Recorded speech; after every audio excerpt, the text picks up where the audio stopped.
ఈ పవిత్రమైన గోవు యొక్క ఘృతాన్ని కల్తీ చేయడం అనేది అది స్వామివారికి మనకు జీవితాన్ని ఇచ్చే స్వామివారికి ఇటువంటి అపచారం జరగడం అనేది చాలా విచారకరమైన విషయం. ఇవన్నీ చూసే పాపం కూడా మనం చేశామా అనిపిస్తుంది ఒక్కొక్కసారి. దీన్ని ఎన్నోసార్లు అప్పటి ఈవో గారికి, చైర్మన్ గారికి దృష్టికి తీసుకెళ్ళి ఇలా ప్రసాదాల నాణ్యత సరిగ్గా లేదు, ముందులాగా లేదు, ప్రసాదాల పరిమాణాలు స్వామివారికి సరిగ్గా నివేదన కావడం లేదు, సరైన ఆగమ ఉక్తమైన కాలాల్లో స్వామివారికి నైవేద్యాలు జరగడం లేదని ఎన్నోసార్లు దృష్టికి తీసుకెళ్ళాం. కానీ లాభం లేకపోయింది. దీనికి మరొక కారణం నాది ఒంటరి పోరాటం అయిపోయింది.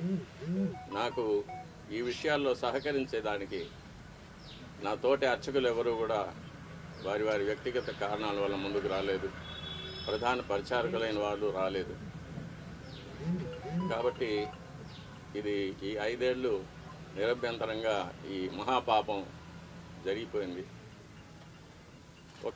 ఫలితాలు కూడా నేను చూశాను, ల్యాబ్ రిపోర్ట్స్ చూశాను.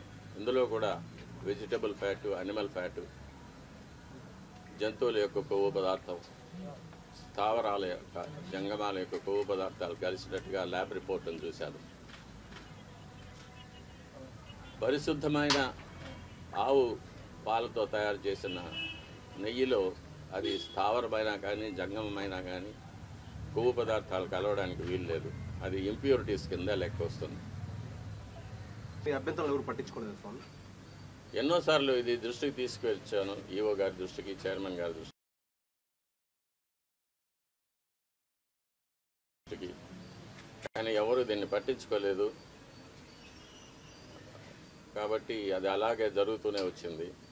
నేను చూసి బాధపడటం తప్ప నేను ఇంకేమీ చేయలేకపోయాను.